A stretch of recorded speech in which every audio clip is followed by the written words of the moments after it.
Aujourd'hui, on est réunis à la Dynamo de Pantin autour d'une thématique qui est l'émigration et dont l'objectif de cette journée est de déconstruire les idées reçues, les préjugés qu'on peut avoir sur la question des migrations.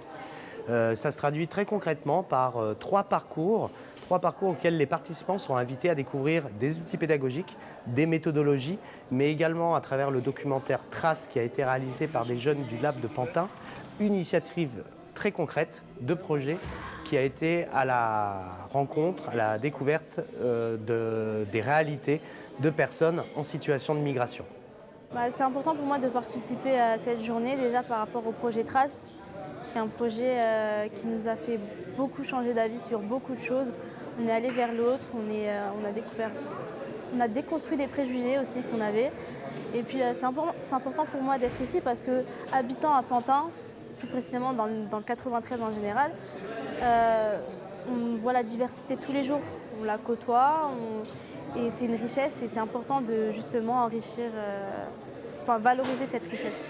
Il est temps que la France tout entière se regarde elle-même, fière de ce qu'elle est, fière de cette histoire, fière de notre identité plurielle, qui a toujours été plurielle, contrairement à ce que certains voudraient nous faire croire, plutôt qu'être nostalgique finalement d'un passé qui n'a pas jamais existé en France. Donc nous revendiquons notre diversité comme un atout, comme une chance pour le développement de la Seine-Saint-Denis.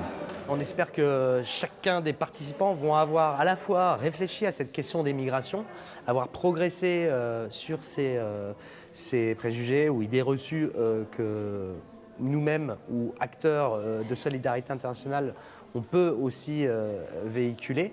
L'idée forte de cet après-midi, c'est de pouvoir permettre aux participants de relever ce défi, d'aller déconstruire les préjugés autour des migrations, qui est une question difficile.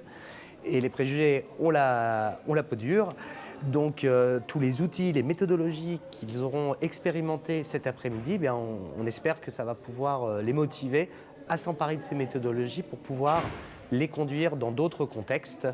Par exemple, on a des jeunes qui sont de Yes Academia qui sont partis dans l'espace public à travers une activité qui s'appelle le T-shirt débat. C'est tout simplement un t-shirt avec une question imprimée sur ce t-shirt et ils vont à la rencontre de nos concitoyens ici dans l'espace public à Pantin, voir un petit peu ce que ça peut susciter comme réponse, comme débat auprès des passants, des gens qui circulent dans la ville de Pantin.